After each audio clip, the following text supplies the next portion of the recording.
When you're in your mid-20s, you really only have three options. Get married, get a master's, or run a marathon. Hi, I'm Francis. And I'm Brian. And welcome to this week's episode of the Zone 2 podcast, where we explore all there is to learn about the world of running.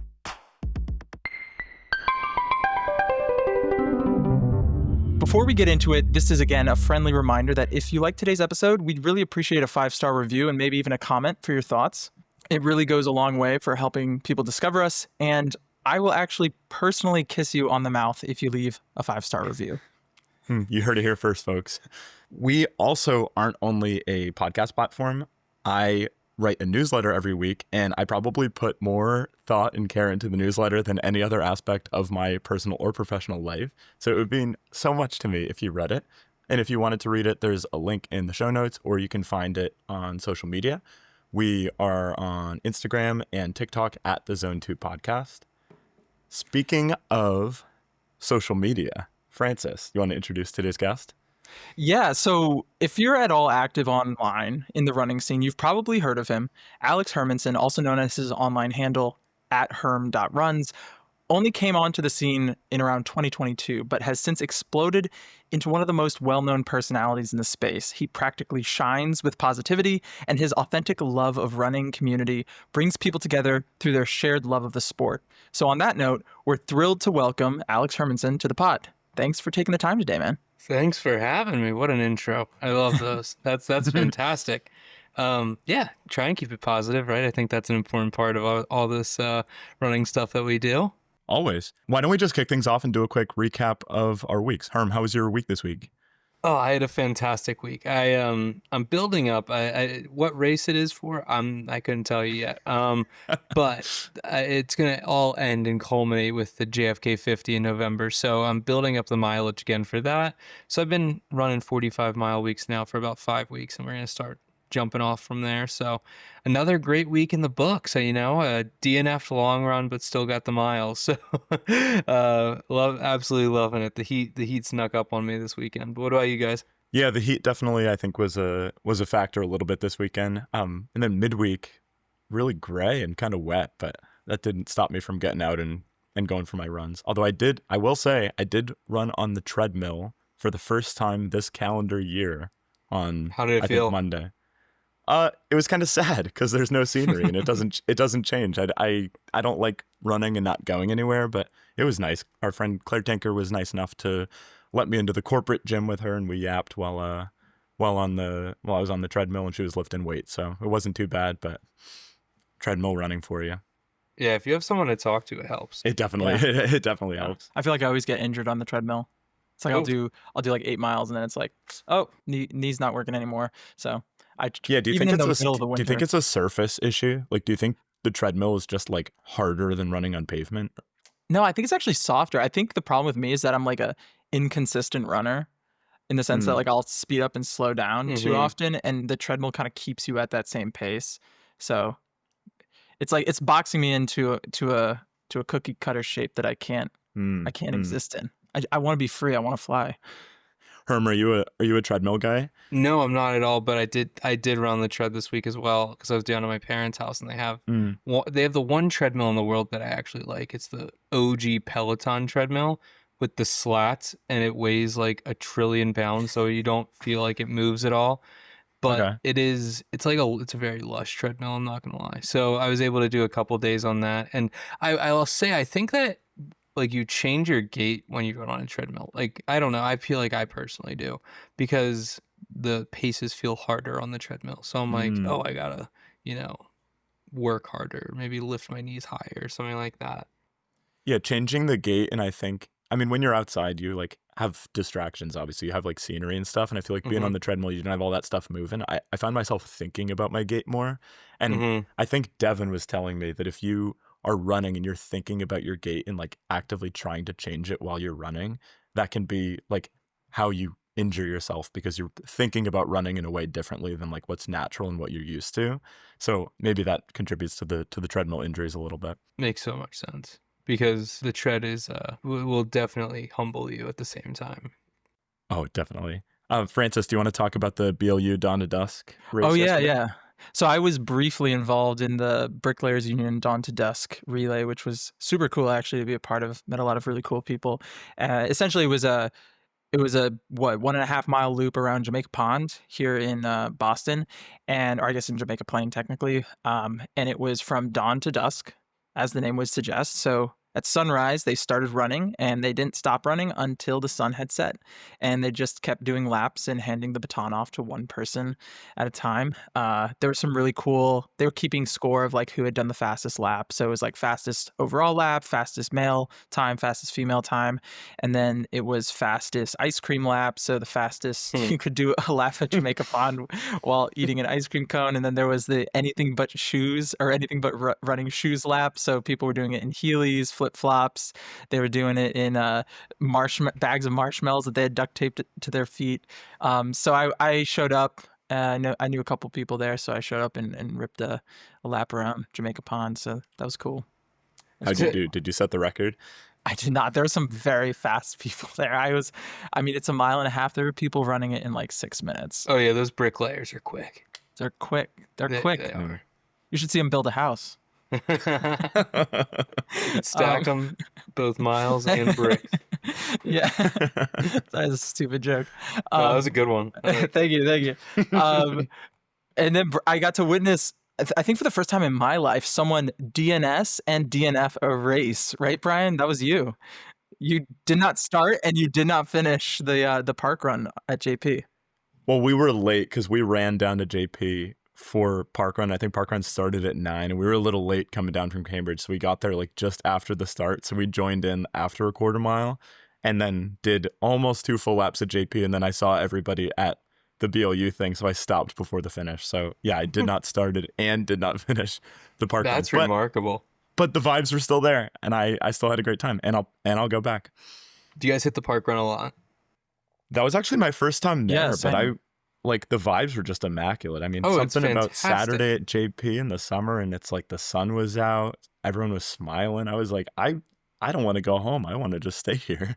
I know they have the one that's up by a fresh pond that we've gone to before, and there's something cool about it. I mean, if you just want to go and meet people every Saturday and run a quick 5K, it's a tremendous idea that that's been brought over from kind of the UK. Yeah, I feel like if you could build such a happy life for yourself by just structuring it around going to parkrun every week. I was That's just true. in such a good mood the rest of the day. I think there are people that do that. Yeah, that's the parkrun is their happiness. As it should be. I feel like, As- what could be better? I agree. It sounds like everyone had an awesome week here in Boston, kind of enjoying the sunshine, especially this weekend. Let's take a step back then, Herm, and we were wondering if you could just tell us a little bit about your background and kind of what initially drew you to running. Yeah, I mean, I can say that I was not a runner at all. I, in fact, really despised running. It was always used as a form of punishment in all the sports that we played growing up. I think you hear this a lot. You know, a lot of people were just like, oh, we had to run the mile, we had to run this, we had to run that. I failed my freshman year, my college baseball fitness test 8 times. 8 times I passed on the 9th because it was 1.5 miles in 9.5 minutes. And that's just, it wasn't going to happen. Well, I was never going to be like the guy who was going to crush this thing. And luckily they ended up sending like the grad assistant out with the stopwatch that last time, and he might have tossed me a couple seconds. But you know, so running, that's my experience with it. It's just this struggle, this pain, this horrible experience. And so as soon as I stopped playing college baseball, I was like, I'm never going to exercise. Like I still haven't lifted weights, but like I also was like, I'm not going to run. That sounds just awful. So I started golfing. I would play golf a ton. And then my girlfriend, Alexis, she was running the New York City Marathon. And I went, her whole training block, I was kind of an asshole to her. Actually, I was 100% asshole to her. I was like, this is insane. Like, I don't know why you're doing this. Like, definitely not building her up to run 26.2, which now I feel like so bad about. But then on the day of the marathon, getting to see her and the excitement that she was having, the first time we saw her was at mile 12, and then we saw her again at mile like 24 on Fifth Ave. And it was at that point that I had seen enough normal looking people, like people who looked like me out there, that I was like, oh, normal people also do these things. And I was like, you know what, I'm gonna do this next year. I turned to my buddy, I'm like, I'm doing this next year. He's like, no, you're fucking not. No, next thing you know, I'm getting shoes the next day and start the running journey. So yeah, I literally started at the New York City Marathon and got shoes the next day. I think it's funny saying that there's no way you're doing a marathon and you end up getting the shoes the next day. I feel like we were Yeah. talking to the founder of Heartbreak Hill Running Company, and he was like, he gets a lot of people. He's like, I get a lot of people who come in here say they're not runners, but you're here in a running store buying shoes, training for a marathon. It sneaks up on you, and it's something that I feel like I also never thought that I would do in my entire life. I thought that I was done with running after high school. Always told myself and told other people that, you know, it destroyed my knees. I'm never doing it again. Perfectly happy just sticking to the weight room and stuff. And then, yeah. You know what's so funny about it? I feel like running's such an adult sport now, though. Like, if I saw when I see kids running, I'm like, why are these kids out here running? Like, this is for us grown-ups. You know, like kids get recess. Like, yeah, this is our recess. Go play kickball or something. I'm out here dealing with the real life struggles. I have bills and rent and stuff. This is how I deal with it. You guys just go kick a ball around or something. Yeah. Yeah, I'm thinking back to I ran the Cambridge Classic 5K 2 weeks ago, I think, and right at the start, I mean, those races are always just super crowded at the start, and I started with a couple friends, and my friend got absolutely boxed out by this. It couldn't have been older than 12. This 12-year-old just boxed out right at the start. And I'm like, I totally agree with him. Like, what are you doing? Go to the playground. What are you doing running a road race? But let us grown-ups handle this road race. yeah, this is serious adult business, okay? And then the 12-year-old drops like a 14-minute 5K. Oh, like, yeah. oh no, I my mean, God. I ran a firecracker 5K like 2 or 3 years ago. Now it was my like first ever official 5K. There was 7-year-olds out there just smoking me. They were leaving me in the dust. It was ridiculous. Maybe 3 feet tall and just I didn't even stand a chance. That foot turnover must be crazy. Oh, insane. I mean, one of them might have been like the next Usain Bolt. Damn. All out sprint the entire time. That's impressive. So you kind of got into running from experiencing the marathon secondhand, I guess. And I feel like that's a common theme. We've talked to a lot of people who also weren't really thinking about getting into running or had sworn off running in the past and then witnessed a marathon and got so emotional and so wrapped up in it. And they were like, this is something I really want to do. And I feel like you also have an interesting background as well, because as a content creator, you've documented your journey from start to finish of, starting your marathon training and then running your marathon. When did you realize that you wanted to share that journey online? Yeah, no, I mean, kind of going off the marathon thing too, I think that one of the things that we don't talk about is the emotions that go into watching a marathon. Like the marathon itself is one hell of a drug. Like you could have nothing to do with marathoning, but like go out one day and watch like the New York City Marathon, for example, and just fall in love with 1,000 people because of how stoked you are for them. So I think that is kind of what guided the original message of the social media thing. So when I'm thinking about like, why did I start it all? I really only started all to make a couple friends in Boston maybe, and maybe some like-minded runners who liked listening to the Grateful Dead or something. It was never this thing where I was like, this is my grand plan to, have this many followers and do brand deals and stuff like that. That was still not even the plan. Like, it's still like, pinch me moments all the time when I'm like, oh yeah, this is really, really rad. What's come of this? But at the end of the day, it was always about kind of documenting a journey that maybe, people would want to hang out. Like maybe there's some other people, because like at the time I was running like 12-minute miles. I was like, maybe there's some people who want to run 12-minute miles together in Boston. That would be super cool.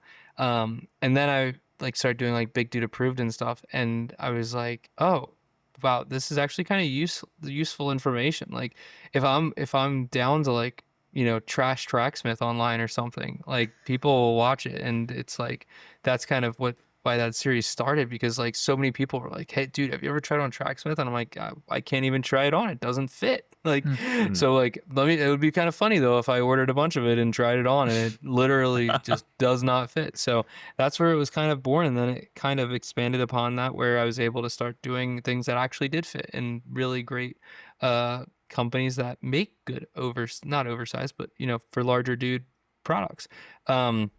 So it was after kind of the idea of let's make some friends that I jumped into like, okay, this can actually be something that's useful for other people, that can actually be beneficial to the community that I'm kind of really jumping headfirst into right now. I had never been to a run club before. I had never, you know, socialized over running, but I was just hoping to, you know, make a friend or two, because that was one of my goals for I guess it was 2022, maybe 2023. It was like on January 1st I wrote like, make one friend in Boston, because nobody talks about this, how hard it is as an adult to make friends if you work remotely and you just moved to a new city. Just about the hardest thing you can ever do. So it was like, just make one friend. And so that was kind of my outlet to going about that kind of task. Yeah, I mean, it's awesome kind of starting in that place and then feeling that transformation. And it's cool that there's kind of multiple dimensions of your goals and kind of what you're getting out of this presence online, and touching on the emotionality of the marathon experience. And obviously that was something that inspired you personally, and then having a means of sharing that with people, I'm sure has inspired countless people to be like, holy shit, like Herm can run a marathon, I'm gonna run a marathon. Why can't I run a marathon? And I just think that's I don't know, it's awesome. And I remember so Francis and I both did our first marathons this year, and I ran Newport in April. And post-marathon, I was like, maybe I want to do another one. I don't know, kind of wishy-washy. And I feel like my feelings around the sport kind of changed. And then I went to go watch Francis run Vermont City in May.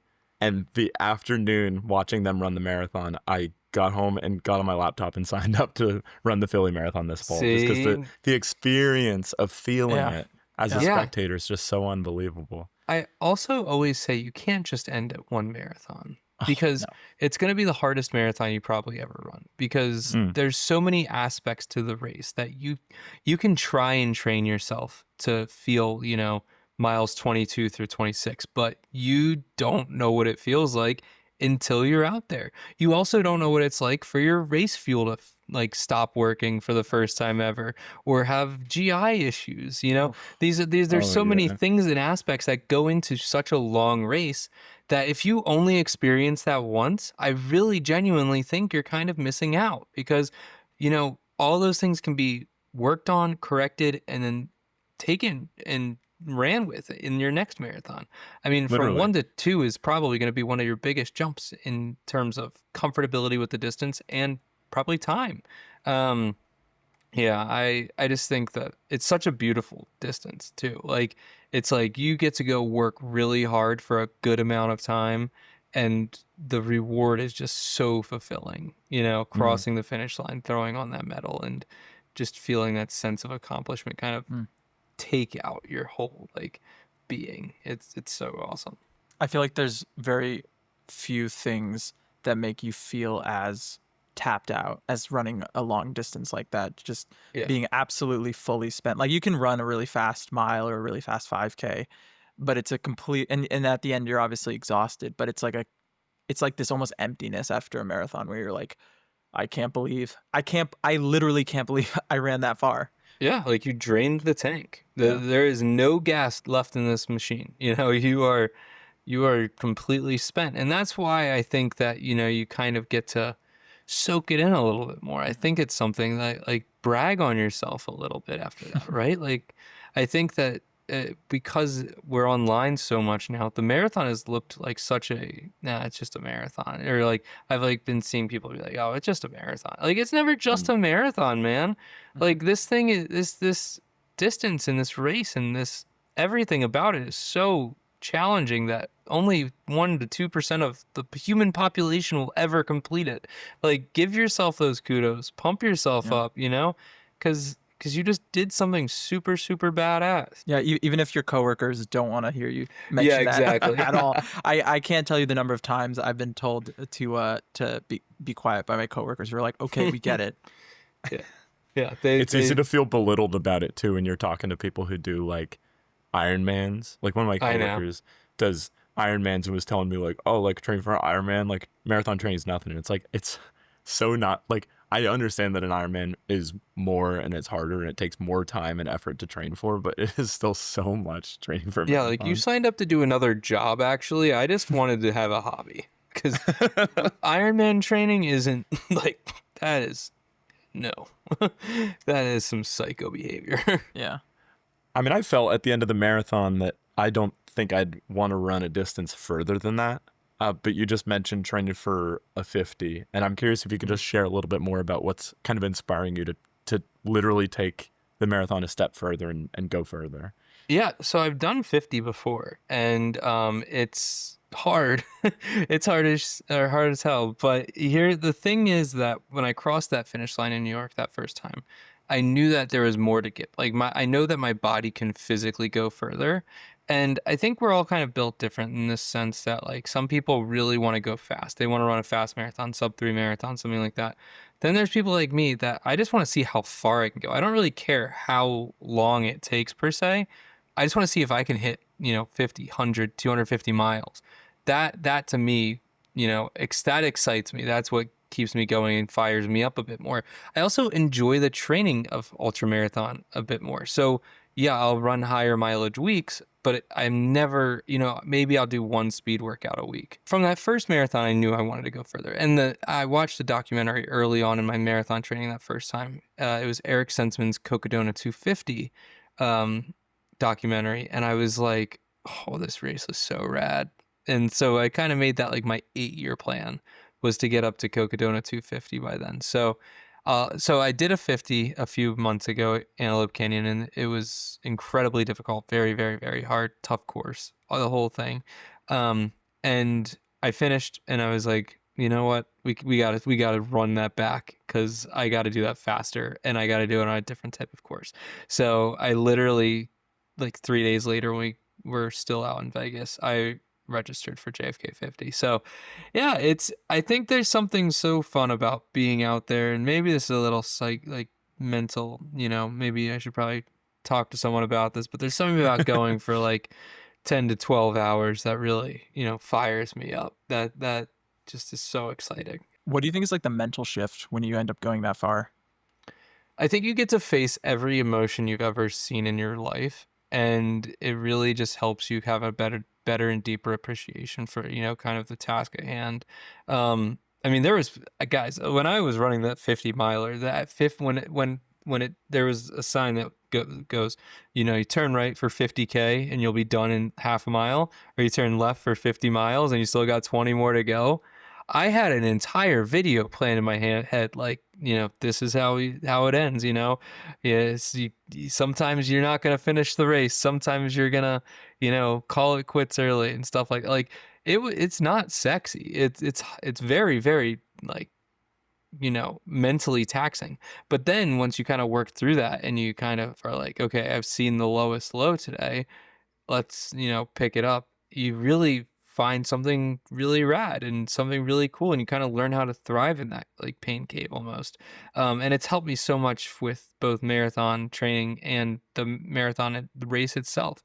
So I think that because you get to kind of experience all of that, it's what makes it interesting. It's not just running, it's an emotional and mentally taxing event that kind of makes you feel a lot stronger, and a little bit more free because there's no rules out there. You could be in the middle of the desert. You could, you can jump around, dance around, do whatever the hell you want. And it's just you on the trails. So I think that's also one of the coolest parts of it. Yeah, I feel like me personally, I'm a very like mentally jumpy person. I feel like there's a lot going on in my head a lot of times. So, people say like, oh, like live in the moment, like try meditation, that sort of thing. And I feel like it's never really worked for me. But the only time when I've been able to like truly be present and experience like moment to moment, complete and utter like almost mindlessness was in the last like maybe 2 miles of my marathon, where I was like, there's nothing going on up there at all. My body's on autopilot, and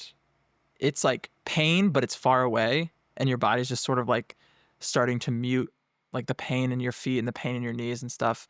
and then you just keep going until you can see the finish line, and then all of a sudden you're like, okay, I can push for the next 400 meters or 300 meters or so, and Yeah, then you it's finish, and like it's great. physical Adderall. You just have to run 24 miles and then you can Easy. just start to focus a little bit. It's All right, time wild. time for me to start my work day. Yeah, exactly. It's actually ridiculous when you put it that way. Yeah, Isn't it? yeah.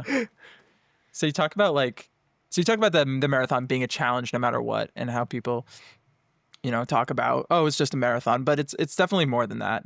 And the relationship with the race itself is so important to so many people. And I think as someone who has a relatively large presence online, I wonder, has that relationship with the marathon and with the sport changed since your popularity has increased?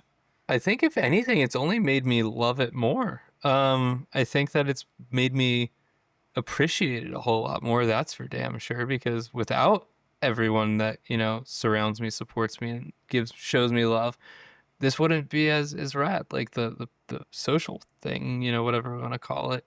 But at the same time, it's like I think it's also held me accountable. Like there's been plenty of times where I'm like, oh well, I could get lazy right now, but it's like, no, I gotta push this through. There's people looking after me, and I appreciate that out of them, because I think that it really kind of turns you into a stronger, being, I guess, in the space. So yeah, no, it's super rad though. I mean, I genuinely am so thankful for everything that's kind of come with it, and like the space, especially with the communities that we've built, whether it be here in Boston or just kind of everywhere, that like we go to a world major marathon and we can host, a 200-person shakeout, and give out donuts and have a good time and share some laughs and stuff like that. That's so rad. I think that, and at the end of the day, it comes back to day one. They started this thing to make a few friends, and now I can travel to just about any city in the world and find some friends, which is the most opportune thing we could have gone out of this. Yeah, I mean, I think running is almost a cheat code for making friends. Like you talk about going into it with that goal. And I think it's awesome that you could literally go online and go to a city and find a run club and just show up and have people to go run with. And it's amazing that you kind of get that through the activity. And you're in a position where it's almost that to an extreme, because you have this presence online and you're connected, just not in the city, but everywhere. And I think that's just, I don't know, I think that's kind of sick. That's just really cool. It's like you've unlocked the ability to just make friends wherever you go. The fast travel on the map.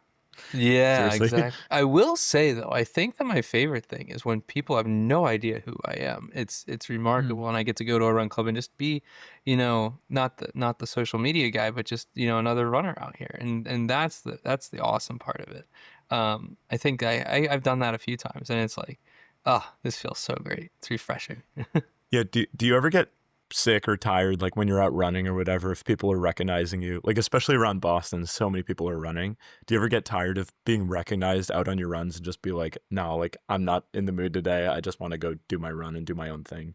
No, I don't, no. It always picks me up. It's like it always is like even yesterday, actually, this is a perfect example. It's like I was struggling, and some guy just yelled like, "Yo, Herm, what's up?" And immediately my pace picked up a little bit and finished out that mile, and really just kind of boosted my morale. So no, I love it. I think that it's really rad. It's funny, based on the time of day in which I run, how frequent it is.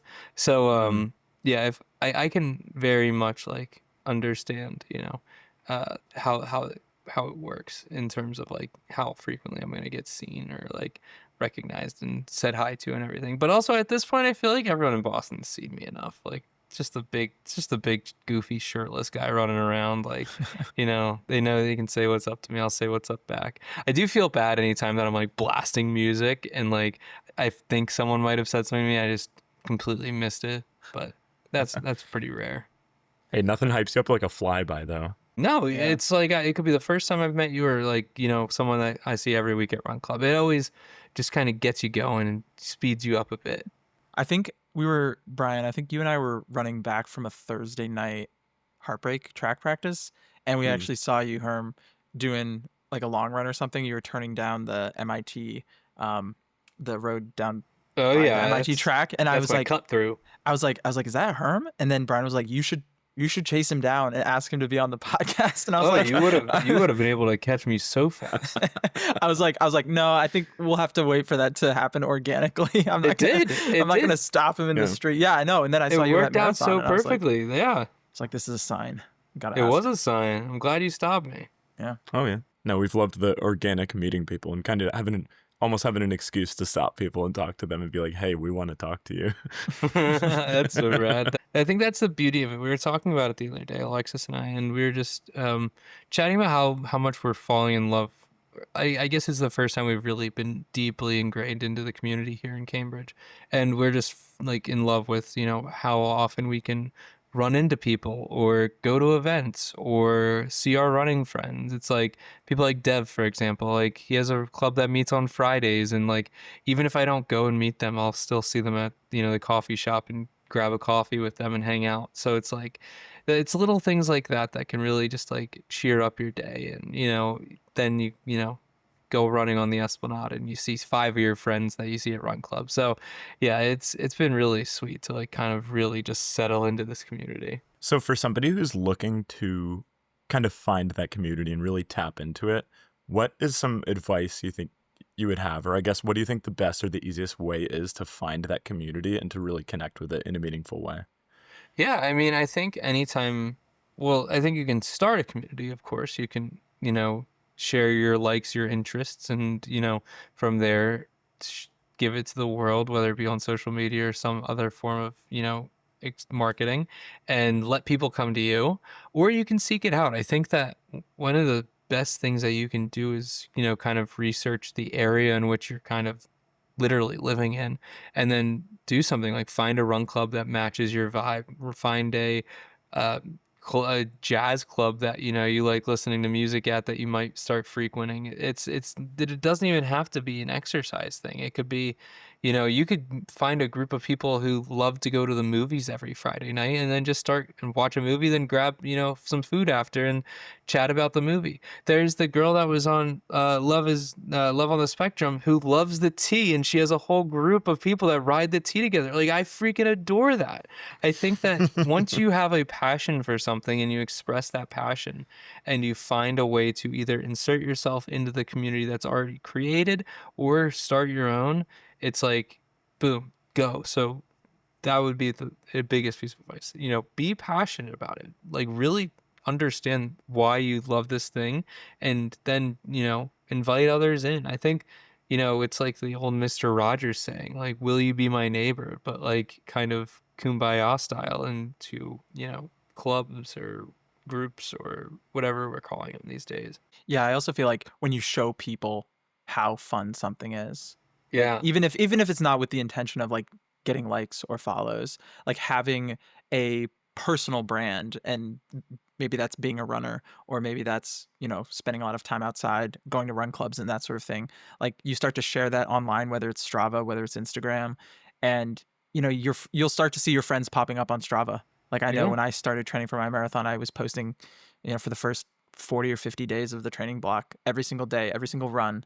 And, you know, before I knew it, a bunch of people who I knew had lived in Boston, but hadn't been like super active on Strava or weren't really into running, all of a sudden they started running. I'm not saying that was my fault. I'm not going to take No, credit yeah, for that. you brought them right in. But I'm like, okay, I feel like, you know, I would like to think that, you know, if someone sees me enjoying myself doing something that, you know, they might not necessarily do on their own, and then they're like, oh, well, maybe I'll give that a shot. I feel like that, you know, it's a good way to kind of You spread don't that have to have positivity. you don't have to have 1 million followers to make an impact on your community or your space. You could have 10 loyal followers is better than 100 people that just kind of skip over your posts or whatever, you know, that just kind of ignore whatever's going on. So yeah, I think one person at a time, that's so rad. You know, maybe you really truly did just convince someone like, this is going to be for me, and that would be the most badass thing in the world, because not only are you bettering them, you know, physically, but now also mentally probably helping them out a little bit. That's super sick. You kind of brought up a good point too at the beginning of what you just said, where you're like, you know, doing it for likes or engagement or whatever it is. If you start doing this shit to like try and get famous, try and go viral, you're gonna fall flat on your face. Like that'll never work because you're not going to build that trust in that kind of community that we like seek. Like you could take away, I literally hide the likes on my post because I don't want you to be like, oh, this got a shit ton of likes, let me also like it. Like watch it, if you enjoy it, toss it a like, whatever. But like if you don't enjoy it, that's cool too. Like you don't have to, like everything that I post. And if you did, then I would probably be like, you know you should question me, check me. So yeah, no, I think that doing anything at like such a topical level where you're just trying to like take advantage of the system or whatever you're doing for likes and virality and stuff like that. People also just don't realize how much going viral sucks. Like you introduce hate into your life as soon as something goes viral, because then, at least half the comments are just mean and rude. And you're like, oh, actually, I really don't want this. I'm like, yeah, virality is so lame. So try not to go viral, but build a community where it's like very consistent, but like you don't have to, score with a 10 million view video. Yeah. Yeah, I mean, I think authenticity is a pretty common theme in our interviews, especially people who are in the public eye. And I know that's something that Dan at Heartbreak really hammered home about his brand, is it's like we're building this because this is something we believe in and we want to share it, not because we're like VC backed trying to do this like dude, massive brand expansion. I listened to Dan's episode. I'm gonna put some words in his mouth and he can completely like deny this. Dan is so punk and I love it. And he is and he can deny this, or I'll put this on my name. He is the only brand in Boston that's like truly punk and like for the runners. Wow. Mm-hmm. Other than like, the brands that, are popping up, like the in-house brands that like people like are like starting like, tie-dye shirts and shit. That's cool. But like, I mean, like in terms of like big names, like it's really just Tracksmith that is on the other side. Yeah. I mean, we've already shit on Tracksmith a couple times in our episodes, but I will let. Yeah. Well, he'll probably listen to the episode, so. Yeah, no, I love Dan. I think what Dan is doing, I got to listen to that episode, was so phenomenal, because like he's truly pioneering this. Like, dude, we're just here for the hang. Like, we are here to support you, hang out with you, make you a better runner, but like we're not taking advantage of you. We're like gonna do our thing, and we're gonna make it as cool as we possibly can, and it looks super rad, and that's why they're having so much success. That's why they can open up a track only store in Santa Monica or whatever. Yeah. Like, who else is doing that? No one. And that's what makes it so accessible for your average runner too. And I think, I mean, we're talking about online, and I think you kind of touched on like the positive and the negative aspects of being like viral on social media, where you just get like hate in the DMs. And I think from the consumer side of things on social media too, I think it can be kind of toxic when the algorithm just kind of pushes you what it wants to show you. And I know that there's a lot of athletes who just show, or like the like run influencers that kind of classically just show you like the glory parts of like, this is what running is, or like your feed is just filled with these like gorgeous people. And I look at that and I'm like, okay, like I don't look like that. Like, is this sport not for me? And I think what we really like about your content is that your positivity obviously is just like infectious, and that comes through very authentically, I think, in all the content you produce. But I also think your message and your whole vibe is just so welcoming and encouraging to people, where it's like, you don't have to be a certain person or look a certain way or run a certain way for this to be a sport for you. It's literally just like, look at this. Like, there's literally no reason for you to not be getting out there and running. I mean, dude, it goes back to like the day one for the reason I started. It's like I watched people that looked normal. Like, they didn't look like, they were, ready to go win the marathon. They were just normal people. Like, I saw them walking, I saw them eating food while they were going. Like, and I was like, whoa, this is so rad. Because, at the end of the day, we all cross the start line at the same time, and we all cross the finish line when we do. But, how we get from point A to point B could be so very different and so unique to you. And I think that's what makes it so fun and so cool and so just like awesome. That's what we're building up. It's why we're seeing, races now get over 1 million people registering for them, because, we're seeing, normal people that can, go push their limits and do it with a smile on their face and feel, super accomplished. Yeah, I think when we had Mike Beeman on, he was talking about how when he ran Boston this year, he ended up running 28 miles because That's right. he kept weaving back and forth to like take photos with He was the people who were most screaming his name. famous guy in Boston that day. Yeah, I think he was. No, he 100% was. I've Yeah. never seen someone get so bombarded with people. Like when we saw him at mile probably like 25, I think we were at. Oh my, yeah, I think every single person on our rope was just like talking to him, wanting to get a selfie with him. Oh yeah, he's a sensation. But his whole just message, and adorable, his whole man. thing, he's just awesome. Like I just wanna hug absolutely him. love sitting down to talk with him. Seriously, I know I was bummed our interview with him was virtual because we didn't get to hug him after too. You didn't get to slay the day, rep the steps. I know. Hey, I slay the day, rep the steps every day. Don't. So I listened to your interview on the Running for Real podcast last year, and something you talked about there, and something that I think is a common theme of your presence online is body positivity in the sport.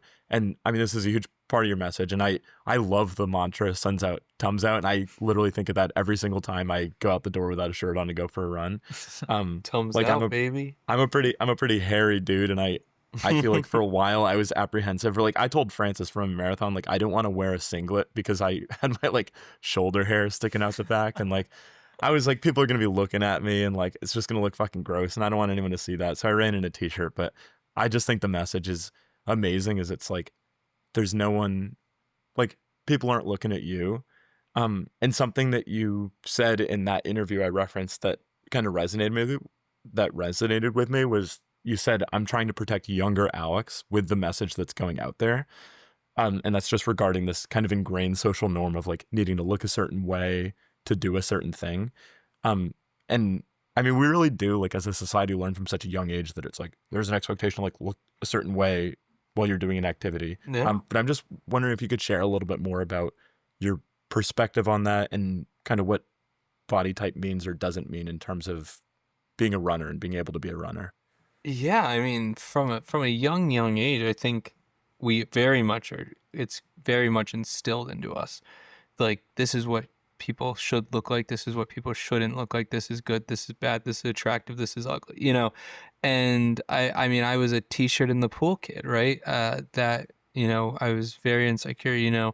I felt like if I wore a t-shirt in the pool, people couldn't tell that I was chubby. It's like that's kind of like what it was like growing up. And then, from there, I lose some weight and I go to high school and I start getting recruited into play baseball in college. And then you have college coaches like, dude, I need you to lose weight. I need you to look more fit. And it's like, you take those words and you're like, I can throw a baseball, 90 plus miles per hour. Why does it matter that I weigh, at the time, like maybe 240 pounds? Like, why does this matter? If I can still perform and do these, why is it so imprudent that I lose this weight and I look a certain way for you?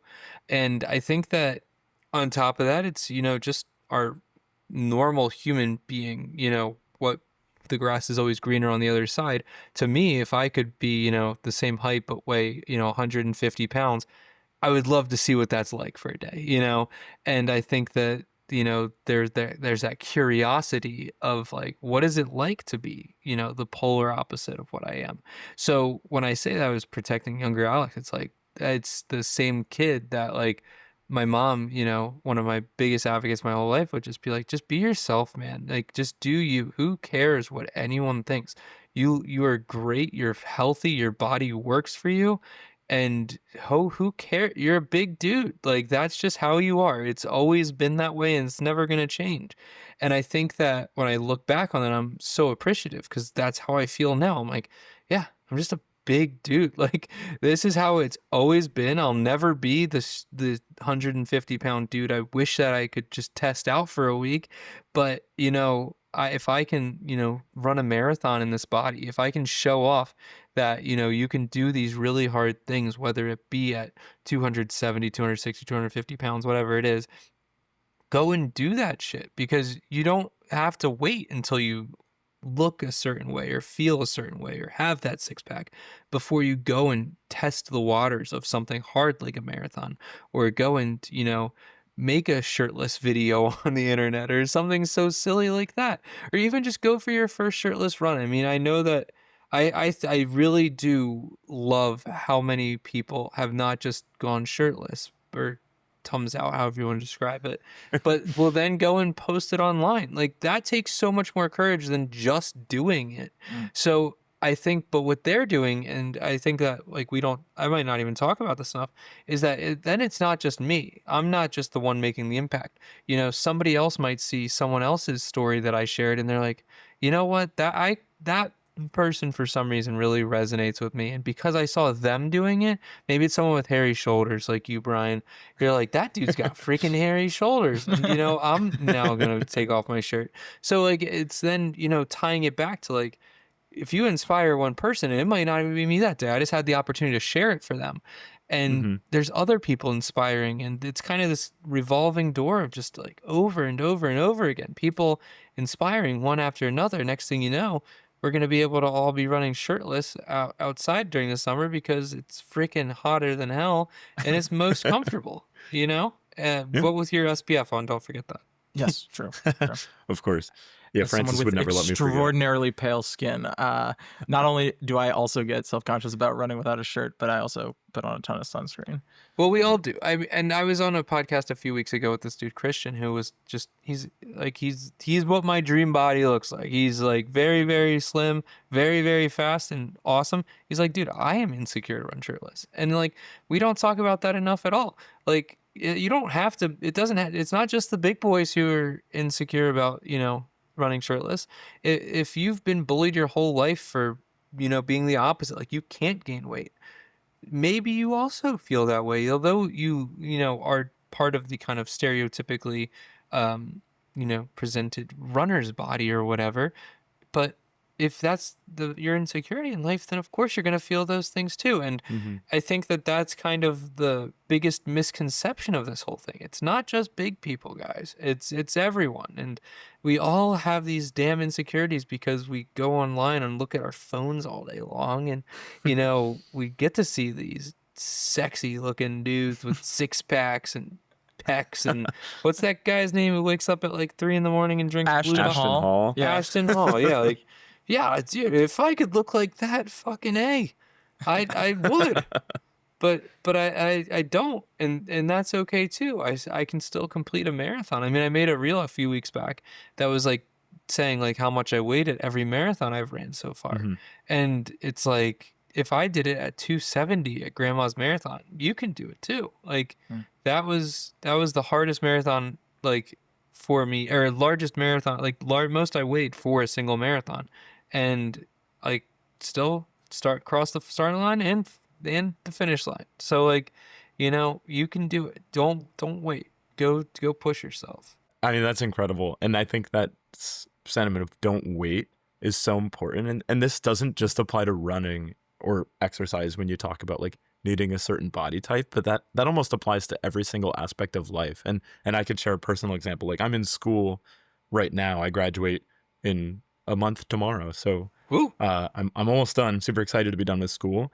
But when you're in school, or whenever you're aiming for any goal in life, you're always thinking about, okay, what's next for me? Okay, I'm going to graduate. And then you graduate, and then it's like, okay, what's next? I need to pay off my loans. Okay, what's next?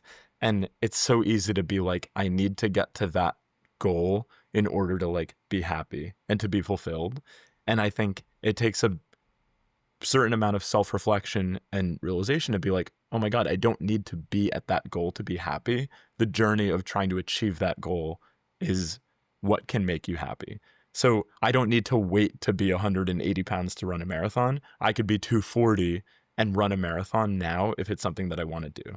It's like, you don't need to check that box in order to do something fulfilling or do something that you want to do. You also don't need permission.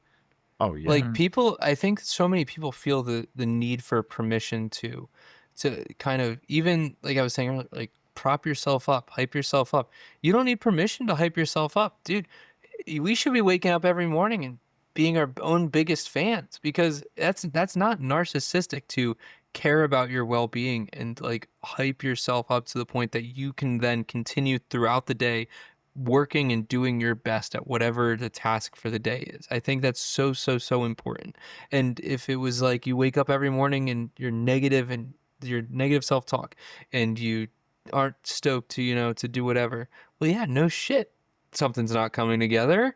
You woke up that morning, called yourself fat 5 times, skipped a meal because you feel that way, and now you're struggling with running. Like, there's so many ways that you can reframe that, wake up, be like, dude, you look great this morning. Let's go eat a hearty breakfast and have a hell of a day. It's as simple as that. It's really not, it's not this big crazy, equation that you have to solve. It's really just super, super, and there's going to be bad days. We all have bad days. That happens.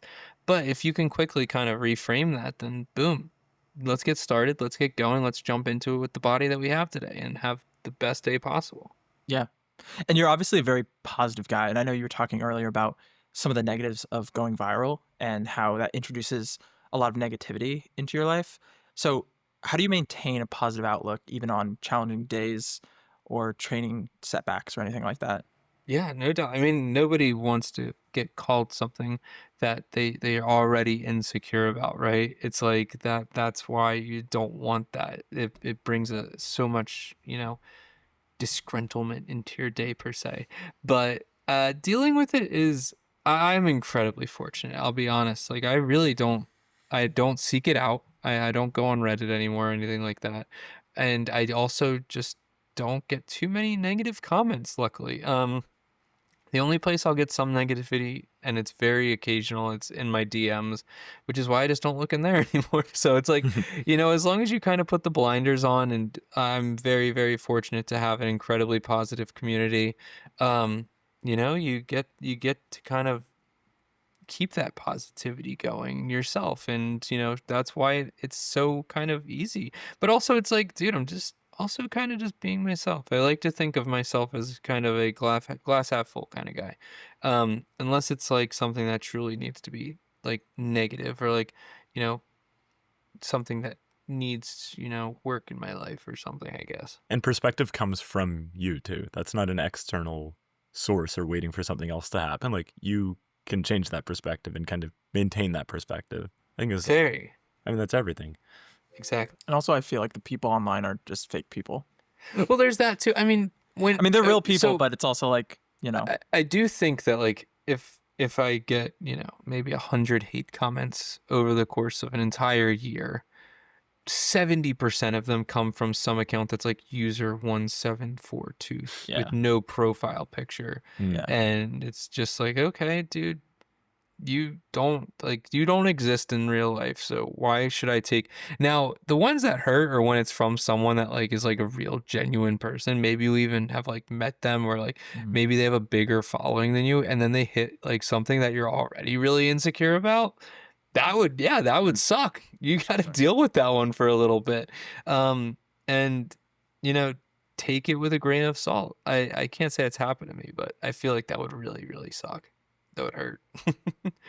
Yeah, I mean, I can imagine a like comment like that really affecting you. And I mean, I don't think anybody at any level of publicity, like regardless of how many people know you, likes knowing that somebody's like out there hating on you. Like, I feel like if I knew that there was one person out there that was just like sitting there listening to the podcast being like, I fucking hate listening to Brian talk, I'd be like, oh man, like why? Like I try so hard to make this podcast good. Like, why do you hate it? That's like a very human experience, I feel like, to just be like, oh, why don't you like me? Like, why are you hating? Like, why? And even if you do, like, why do you have to say it? But yeah, I don't know. It's like looking at someone like JoJo Siwa, where it's like anything she does is honestly just hated on so much more, but it's also what's made her so much money and gotten her so famous. So it's like, if you can handle that, if you can handle just getting trashed all the time, dude, you're gonna make millions because you can do some off the wall shit. But if you also just want to kind of lay low and under the radar and non-controversial, you can also do that. It's totally fine. I think the funniest part of it is like when you really do like get that one comment that really like irks you, and then you go and you stalk them a little bit, and then they've like maybe made a video, and you're like, oh, they suck at making videos, haha, got them back, you know, something like that. I mean, it's definitely like I've done that before especially when I was first starting. I don't know. I think in the running space, like we need to support each other as much as possible, because there's plenty of people that don't want that, and that's lame. So support positivity. That's always the best approach. And if it's negative, like at least make it good negative. At least have a reason to be negative about it, right? Like a Constructive feedback. like a $5 million VC fund or something like that. Seriously. I feel like the running community generally, like in person, is very accepting and positive. But I don't know if you've ever been on Let'sRun.com. I've been on. Yeah. Holy shit! Oh my god! That's a scary place. I like go on there for 5 minutes. I'm like, oh my gosh, like these people really hate each other. Yeah, For no reason. That's why I don't pull it up. I Yeah. mean, I'm sure I'm somewhere on there. I don't want to see it, but yeah. Yeah, after Dev told us about it during our interview, I perused a little bit and I was like, oh my god, I don't even want this on my browser history. Like, I know, it's like, did I enter the dark web? Yeah, There's people talking about Grant Fisher and how he's like a terrible Yeah. runner. I was like, Yeah, are you Fisher's kidding a me? horrible runner. I was like, what? Did you see Grant Fisher's elbows? That's why, you know, He'll he never be anything. Fastest 5K runners in the world. It's so easy to say shit behind a keyboard, though, like when you're not saying it to someone's face. And I mean, if there's one take, if you're listening to this, if you have mean things to say, just don't. Just don't Or say just, it. Or if you say them, type it. don't get mad if I come back at you, because I do occasionally. Like, if you have a real profile, occasionally, you know, especially on Threads. Threads is going to be my downfall. Oh really? Oh boy. I've been dabbled Do you in have any- Threads. Is that where the That's tea where is? that's where the juice happens. Yeah, that's what Do you have any stories you want to share, or do we not want to get into that right now? I don't think I have any ones that are too good. I've definitely had some good arguments on there. I don't know. I can't think of one off the top of my head, but yeah, there's some good stuff on there. I'll call people out there faster than I will on Instagram. Well, that's good. I feel like controversy is sometimes needed. Oh, it's also this is a good one. So like we all know about the Boston qualification times dropping and stuff like that. Yeah. So like anytime that happens, I just make a complete joke out of it, because it's like it doesn't affect me. I'm not sniffing those times anytime soon. So like I threaded something that's like, you want to know the easiest way to get a Boston qualifying bib or a bib for Boston? Just become an influencer. And so many people hated on that one.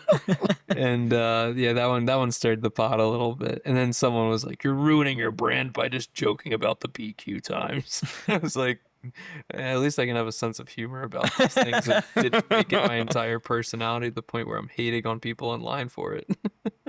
Also, people love a little bit of controversy. I mean, we talked about trying to get a little bit more controversy on the podcast just to get more people listening. We're like, okay, we got to get someone to say some like borderline cancel bullshit just so more people click and like listen to the pod. I can talk about Bandit for a second if you. Oh! I let's was do gonna it. ask you. I was gonna ask you if you had any controversial opinions. I know we've voiced a little bit of tea about Bandit, but yeah, It's go no. after him. I don't really have much to say outside of just being kind of phony. Yeah, I'll leave it there. You know, VCs too, though. Yeah.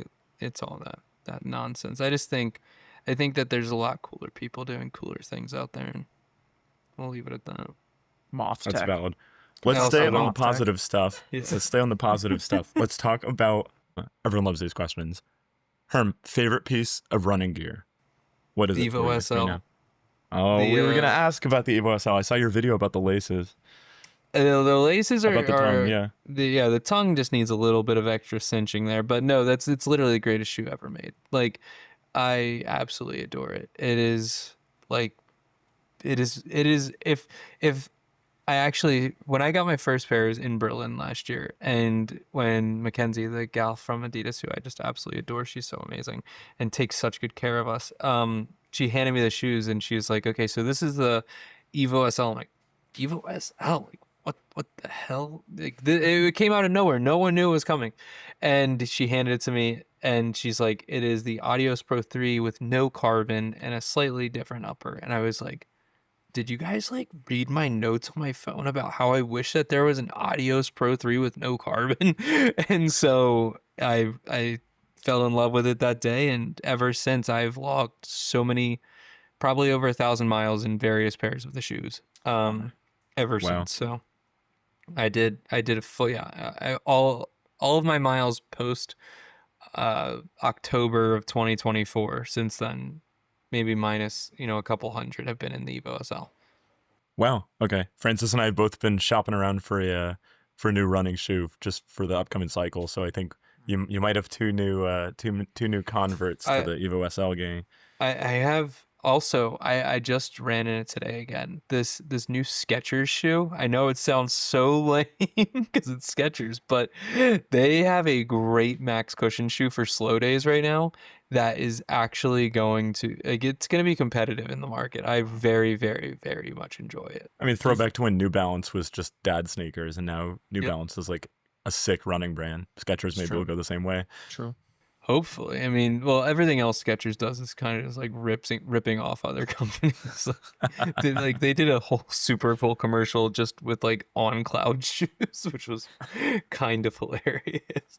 Do you find that the EVO SL foam like develops the more you run in them? Because that's what I've heard. It's very responsive. Yeah, I mean, it's a race foam, so like it's just race foam without carbon in it. So it's very responsive. I love the geometry of the toe off on it in particular. It just works really well for my foot. And I know people have said that they can't run slow in it, but I run plenty of slow miles in it. Still fantastic. I also run plenty of fast miles in it. So it truly does it all. And for the price, I actually was joking with them. I was like, you guys actually really screwed yourself, because every other shoe that's like somewhere between like $130 and $160 that you sell, just it's not as good as the EVO SL. So it's like, why even purchase it if I can just get another pair of EVO SLs? But that being said, there's of course other shoes for other purposes and stuff like that. Like if you want to do something else per se. What's the name of your contact at Adidas? Mackenzie? Yeah, Mackenzie's great. She's Does one she of want them. to come on the pod? We'd love the. I can ask her. She probably. I don't think she does this kind of stuff. She's like more into like the PR and stuff. But I'm sure we could find someone from Adidas who'd want to chat. We tried to get someone from Adidas. Was it like a tech rep? It was one of their prototype developers for race shoes, but then they said they probably couldn't talk about anything. Yeah, though that would be the biggest thing that you'd run into. They actually can't talk about anything. It's insane. Yeah. We're building a new shoe. Yeah, it's it would be a 5-minute episode. No, yeah, it would be like, how did you get into this? And they'd be like, well, I did, designing, engineering, and it's like, oh, so like, what are you excited about? And they're like, we're making a new shoe. It's got foam and there's a tongue on it and laces, and it's gonna be really awesome. I can see it already. That's awesome. Yeah. Have you seen the people who wear carbon plated sandals running? I've seen the carbon plated sandals. There was someone at Park Run at JP. You laugh, Brian. There was someone at Park Run. Was she the pacer? The No, they weren't 28-minute pacer? Hokas. Are these Tevas? No, it wasn't even. It was like it was the thinnest sole I've ever seen. And she's just running in these. And I was like, oh, you mean like the toe sandals though? Like, no, sorry. No, that's not a good way to describe them. There's like, I know what you're talking about. I didn't know there was carbon in them though. I have seen people running in those. I actually saw someone running in those like 2 days ago. really? Yeah. They kind of look like, they're like, they look interesting over the top of your foot, but I don't know how people run in those. I could never. It would saw my foot in half, I think. Talk about some craziness. I saw a guy, the hottest day I've run in, it was like during that heat wave 2 weeks ago. The hottest day of it was running barefoot. And I was like, you, my friend, stronger than me. Hey, that's a good way to train your ground contact time. Yeah, I mean, you wouldn't want to touch it for too long. You could fry an egg on the surface and cook your foot. We got to get a barefoot person on the pod, Francis. Kate. That's what we need to do. You do. Yeah, but she doesn't run barefoot. Yeah, I know. So is she a fake barefoot person? I don't know. That's the controversial topic. Yeah, there we go. That's the one. Yeah, that's going to get the click. Speaking barefoot, but she's wearing Vaporflies. I don't know. I feel like that's... Ooh, yeah, that is very not barefoot. Well, that's an interesting point. I feel like I talked with one of my coworkers who was running his first marathon, and he specifically didn't want to wear carbon plated shoes because he thought that that would give him, quote unquote, an unfair advantage. No. Yeah. Well, he was like, I want an honest time. And I was like, that is an honest That time. is an honest time. Your legs still did that. It's like the enhanced games thing. Have you guys heard of this? Yes. We We actually just talked talked about about this it last week, in the yeah. last episode. Oh, is that the one with Dan? That was the one with Rafe. I listened to that one too. Yeah. yeah, So, yeah. it's like part of me really wants to see how far we can push the human body. So let them do like whatever it takes. And like, if they could run like an hour and 50-minute marathon, dude, that'd be so rad. Are you kidding me? I want to see that. Like, I don't want to put my body through that, but like, if your body still can do that, go for it. Yeah, I think that would be just unbelievable to see somebody physically do it. I mean, it's cool enough Yeah. watching the elites run. Like, they just look so cool. Or I remember when we went to the 26x1 relay and we were watching, like, I don't know who the guy on the winning team was, Francis, on the last 400 lap. And Yeah. this dude was absolutely cooking. And it is just fun watching people They just run don't even fast. touch the ground. It's insane. Yeah. Seriously. I know. I actually don't understand how we're the same species, but Yeah. what do I know? Herm, what's your favorite place in Boston to get coffee or donuts?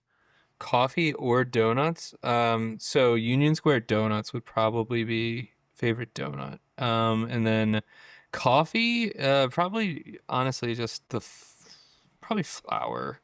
I mean, I'm so basic. I literally just drink like black coffee these days, so there's not much going into it. Well, we like flour because that's where the people are. And that's where the people are. Exactly. Here's a question. So I saw one of your videos that had you were talking about your leg tattoos and how each of them is a speed boost. Which of them do you think gives you the biggest speed boost? Ooh, that's a good one. Probably the peonies directly on my kneecap, because if you can deal with that kind of pain, you can just run a little bit faster.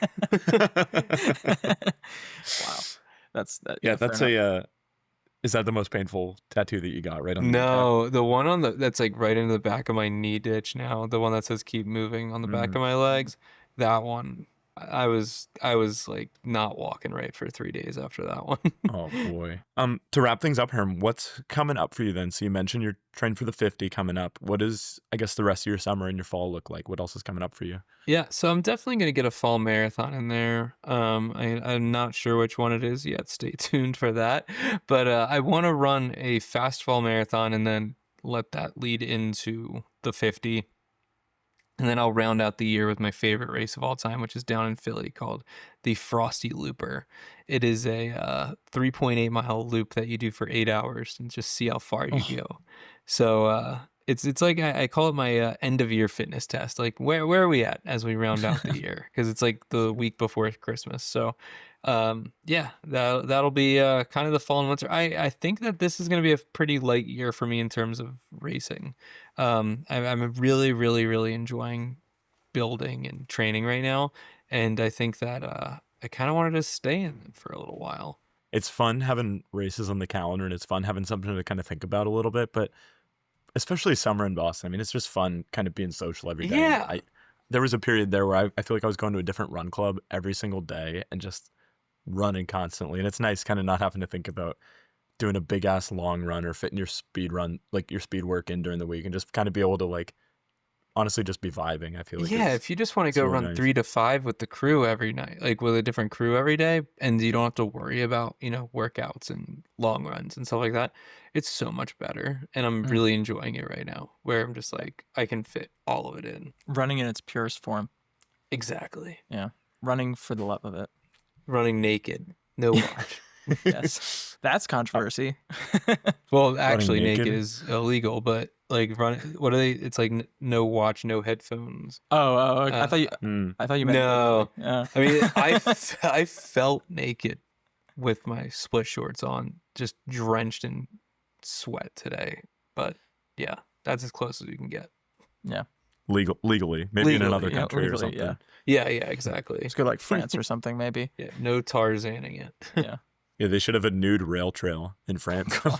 Honestly, they probably do. That is honestly, but here's the thing: that's just like painful. There needs to be some kind of support in your life. Like Yeah. that would hurt so much worse than just wearing a pair of split shorts or something. Yeah, although I will say, Herm, my favorite part of the Sun's Out, Tom's Out is this is TMI, but if you're listening to the podcast, you made it this far, I don't really care. Francis is dying already. My nipples chafe pretty bad, like especially on like my long runs, and yesterday was really bad, and I was really feeling it. We went for a long bike ride this morning, and I was really feeling it the whole bike ride. But dude, best part, Sun's Out, Tom's Out, dude, is the you don't chafe, but you got to tape those things up. You got to do waterproof Band-Aids. They work the best.